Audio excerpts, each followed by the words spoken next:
There's some very important underlying rights that were being advocated for. Tonight, critical talks are underway in Wetsuwet'en territory. We have a reaction from Ottawa.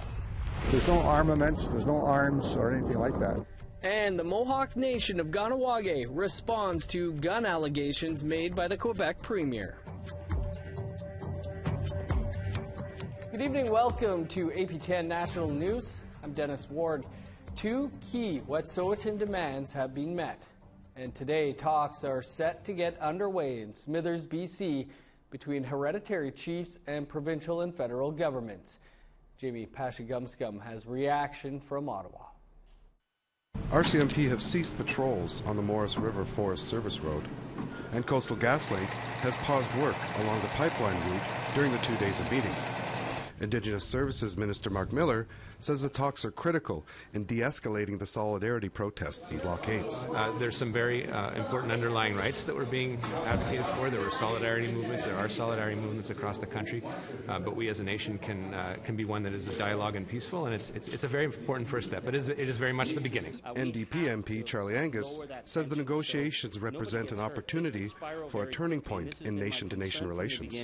The Prime Minister can't just waddle along and hope this will go away. This is a moment for Canada to wake up, to take these issues seriously, and to try and find a way forward with respect. Transport Minister Mark Garneau hopes an end is in sight for the railway demonstrations in Tyendinaga Mohawk territory. The fact that we're going to be sitting down this afternoon, and that is what is the most important. That's what we want to achieve. And who knows, maybe there'll be some clear signaling, perhaps maybe not even through an announcement, but perhaps the Mohawks will make a decision on their own. We'll see. Heading to Smithers, BC this morning, BC's Minister of Indigenous Relations, Scott Fraser, said he and Bennett are coming to the table with a commitment to respectful dialogue and are focused on finding a peaceful path forward. Jamie Pashigumscum, APTN National News, Ottawa.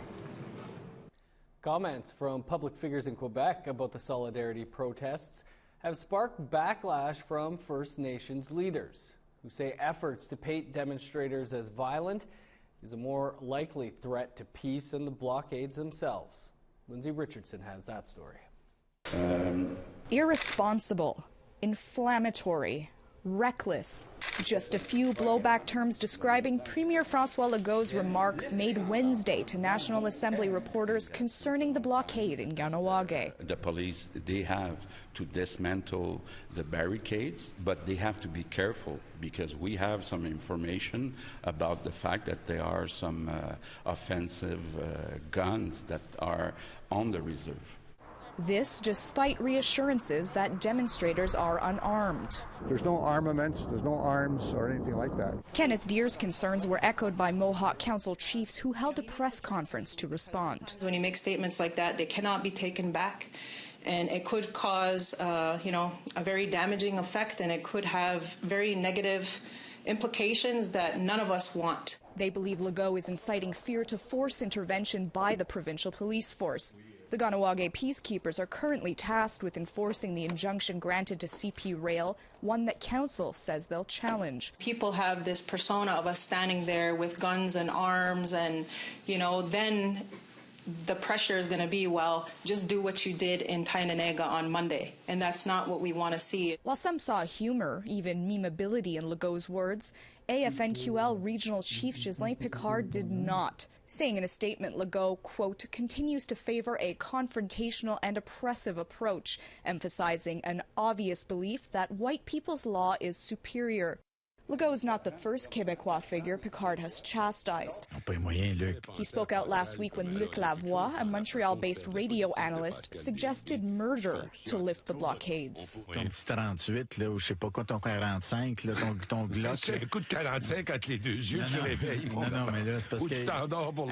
First Nations leaders believe his remark constitutes hate speech, and like Legault's comment, reeks of fear-mongering. I have a hard time imagining that the peacekeepers would do anything that would provoke a confrontation.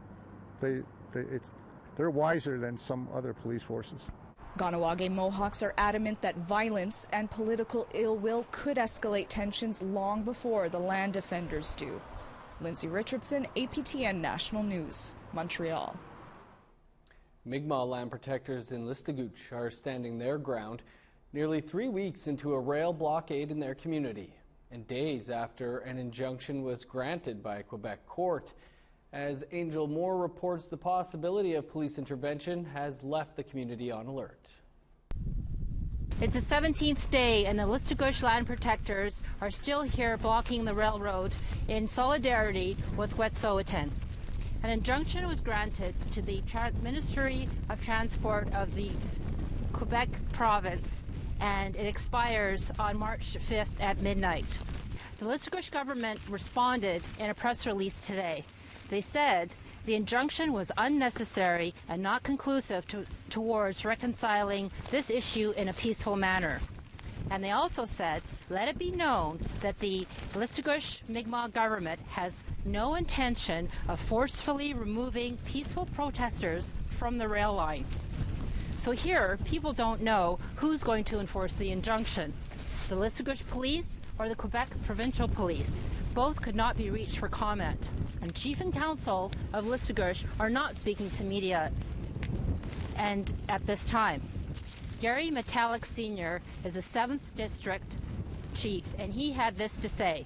The defenders here said they're going to be staying here as long as it takes, and when that day happens, well, it's going to happen. And I'm going to be here too, also, to support them. If they arrest us, they arrest us. As you can see, it's really stormy here, and it's kept supporters away. But people here hope more supporters will come here this weekend. Angel Moore, APTN National News, Listigouche, Quebec. Over to Thunder Bay, where First Nations leaders are hoping to get a message across to a well-known Conservative. Here's Willow Fiddler outside of a meet and greet for Peter MacKay. Thunder Bay police have blocked off this street here behind me for what they're calling a peaceful demonstration outside the Finlandia Club here in Thunder Bay, where Conservative leadership hopeful Peter MacKay is hosting a meet and greet. Anishinaabe Nation Grand Chief Alvin Fiddler and Fort William First Nation Chief Peter Collins say they're standing in solidarity with land defenders and rights holders across the country. This after some controversial social media posts on MacKay's Twitter account and his campaign manager Alex Nuttall last week. One of the tweets is a video of MacKay calling on Trudeau to put an end to what he calls, quote, a small gang of thugs and professional protesters who are hijacking the Canadian economy. In a second tweet, which has since been deleted, MacKay praises counter-protesters in Edmonton who dismantled a rail blockade after an injunction ordered. Here's what Grand Chief Fiddler had to say about those posts. But for someone like Peter MacKay to spew that kind of rhetoric is dangerous, and it empowers people to, feel and act the same way. MacKay isn't immediately available to media right now. Like I said, he has the meet and greet inside, but we will wait to see if we hear from him later on in response to the rally here outside his meet and greet. Willow Fiddler, APTN National News, Thunder Bay. Back to Ottawa now, where Senator Lynn Beyak has been suspended from the Red Chamber again. Today, senators voted to support the Ethics Committee's recommendations that Beyak be suspended after she failed to complete cultural competency training. The decision comes 2 days after the former Conservative senator apologized for posting racist letters on her website 2 years ago. She will sit out at least the rest of this parliamentary session. In Saskatchewan, the Federation of Sovereign Indigenous Nations is investigating racist comments made online by a Saskatchewan penitentiary guard. The social media comments were made in response to the train blockades. One comment stated, "Why slow down? It must be nice to have a job and have all the time in the world to not have a job and have all the time in the world to protest." The Saskatchewan Penitentiary released a statement that they are aware of their employees' comments and that the allegations will be thoroughly investigated. FSIN Vice Chief Heather Bear says they are considering charging the penitentiary guard for a hate crime.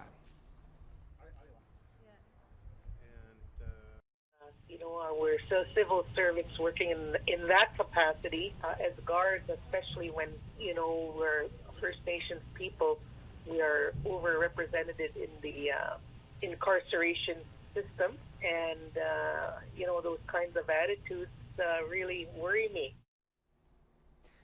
Still to come, we sit down with one of those arrested earlier this month in Wet'suwet'en territory. Stay with us.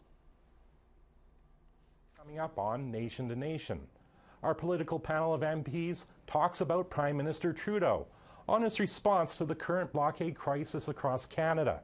The opposition says Trudeau has failed miserably and has been missing in action. As well, an important deadline came and went. On Friday was the day details for a compensation package for children in care was to be worked out.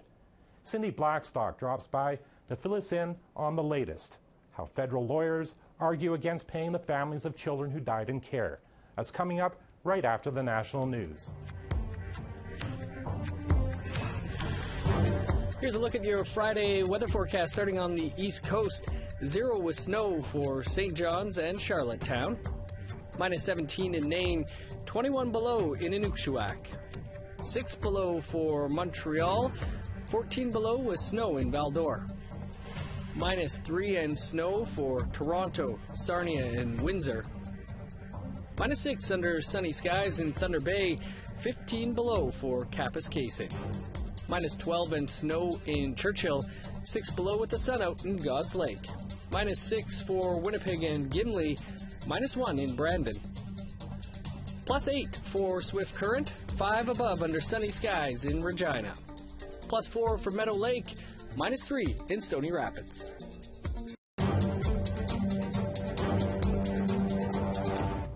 Welcome back. The Winnipeg Art Gallery is holding an art and activism Wet'suwet'en film screening and panel tonight. Victoria Redsun, a Dene and Cree Winnipeg-based artist, is part of that discussion. Redsun spent significant time at the Unistoten camp in Wet'suwet'en territory and was arrested there on February 10th of this year. She joins us now. Victoria, thanks for joining us. Maybe let's start with how you came to be at the Unistoten camp around the times of the RCMP raids.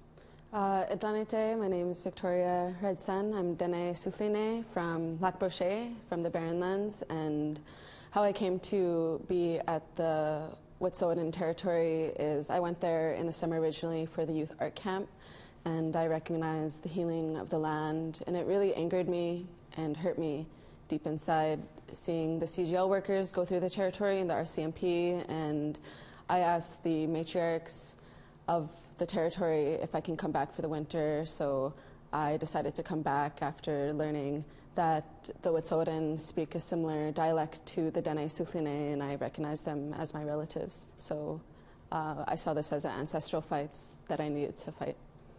What can you tell us about your arrest on February 10th? So we evicted CGL and RCMP, all the hereditary chiefs, which are not divided. So we evicted them from the territory, and we were under lockdown for 35 days. So the roads were closed, and we were hiking supplies in, and there was no RCMP or CGL on the land, and it was really beautiful. So that was over a month of being on the territory, isolated in the bush in Wet'suwet'en. And so on February 5th, 7th, it was almost a week of invasion. Camps were raided, Camp 27, Camp 39, Camp 44, and Camp 66 on Gidimt'en and Unistoten territory. All the people from the camps were forcibly removed from the territory with assault rifles, dogs. There was tactical officers with snipers pointed at my friends, my family, the people I love. And when I was arrested on Unistoten territory, we were in ceremony. We're in ancient ceremony, a bell ceremony with the Wet'suwet'en, and there was a cremation going on, and there was only 5 of us who were in the ceremony, and we were drumming. And when I was arrested, I was in ceremony to honor the missing and murdered Indigenous women, Two-Spirit people, and girls. We hung red dresses, and the drum was ripped out of my hand while I was singing, ending up with my drum being broken, and I had to watch the CGL workers and the RCMP tear down the red dresses that we put up with the initials of the missing woman on them. And it was deeply, deeply hurtful and traumatizing, and I think everyone around the nation saw that, and this is why things are happening right now. There's uprising. What do you make of the solidarity actions that have been taking place ever since? I think everybody recognizes that we're sovereign, that we're a sovereign people, and that this has become much, much more bigger than a pipeline. This is a land title issue. It's Canada and colonial states around the world not understanding and not connecting with the sacredness of the land and only being it for the money. And this is why there's a climate crisis right now. This is why there's diseases outbreaking, is because we're not being truly human. We're not living with the land. And this is why we're fighting so hard. This is why I'm fighting so hard, even though I'm so young, I have a whole life to live.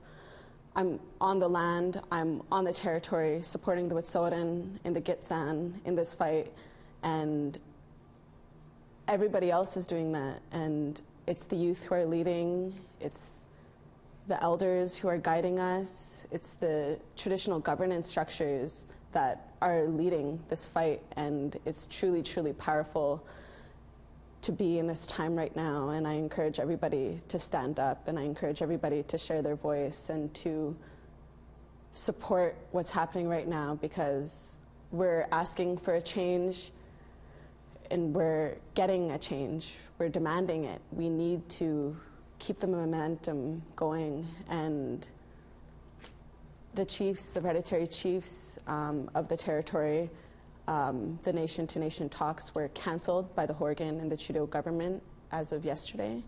So there really is no dialogue taking place, if there ever was. So the only thing they're going to listen to is the masses of the people. So I know that it's hard to keep going, but it's just only going to get bigger, and I really encourage everybody to keep standing in solidarity, because it's much bigger than a pipeline now. It's about everybody.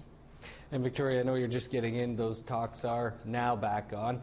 We'll have to leave it there, but appreciate you spending some time with us. Okay, Masicho, thank you.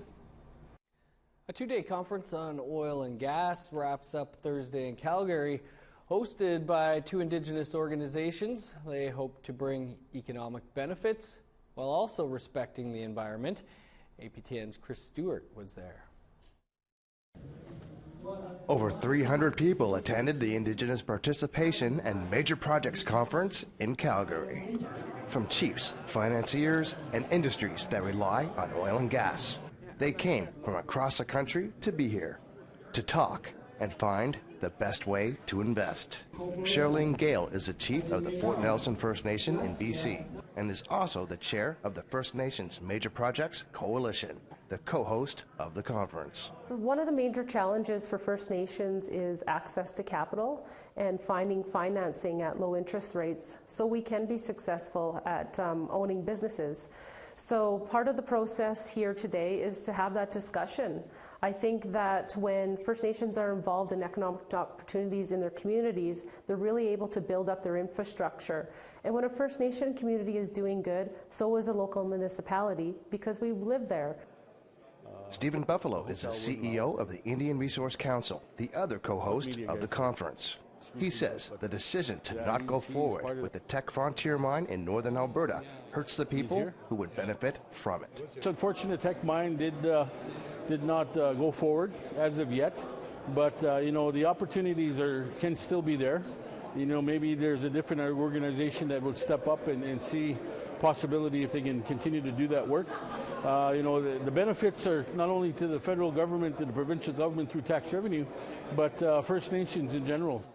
Delbert Wapas is the founder of Project Reconciliation. He agrees that the loss of the Teck Frontier mine will hurt. Wapas says even with the Teck mine not going forward, with blockades across Canada and international investors taking money out of the oil sands, his group still wants to buy in. Yes, we're definitely on track and we're pushing hard to have an equity stake, majority stake within a Trans Mountain pipeline. I think that we can't afford not to do it.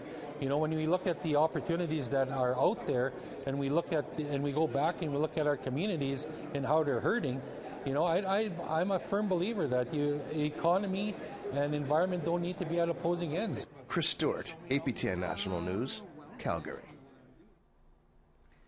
Still to come, a preview of an all-new episode of the award-winning APTN Investigates. Here's a look at the rest of Friday's weather forecast, picking back up in northern Alberta. Sunny skies and +3 in Peace River, +2 in Grand Prairie, 14 above in Lethbridge, +9 under sunny skies in Calgary, 9 above in Victoria, +8 and rain for Vancouver, -6 in Fort Nelson, snow and +5 for Smithers, -34 for Old Crow, 8 below with snow in Whitehorse, -11 for Yellowknife with snow, 23 below, and flurries for Norman Wells. -29 in Sax Harbor, 30 below for Paulatuck. -20 in Repulse Bay, snow and 16 below for Whale Cove. -32 and snow for Resolute, -19 in Cape Dorset.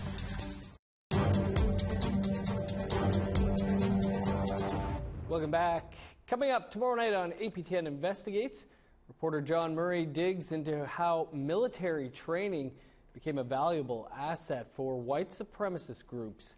Here's a preview of Inside Hate, Part 2.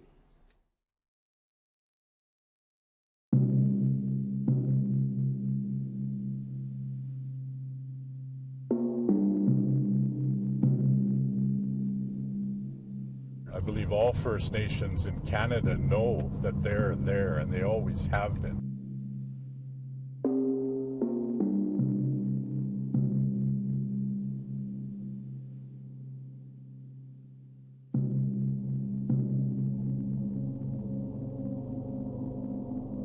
It's just an ugly secret that Canada's been able to, hide within a shroud from the rest of the world.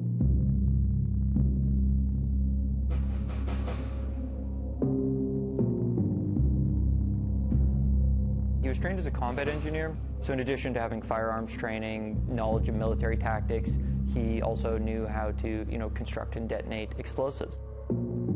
I think there needs to be a group with litigation authority that's able to do investigations with the force of law. All of us should be putting on the brakes. All reasonable people should be putting on the brakes. Unfortunately, we're in a new dark age of division and hate, and I don't see it stopping anytime soon.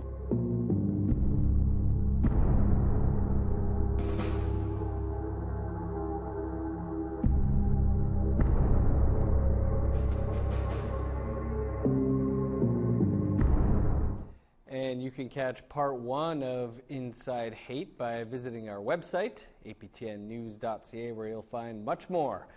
That is all the time we have for APTN National News tonight. With critical talks between the Wetsuwet'en hereditary chiefs and government underway, never miss a headline by downloading the APTN News app. Stick around, Nation to Nation with Todd Lamoran's up next. I'm Dennis Ward. Have a great night.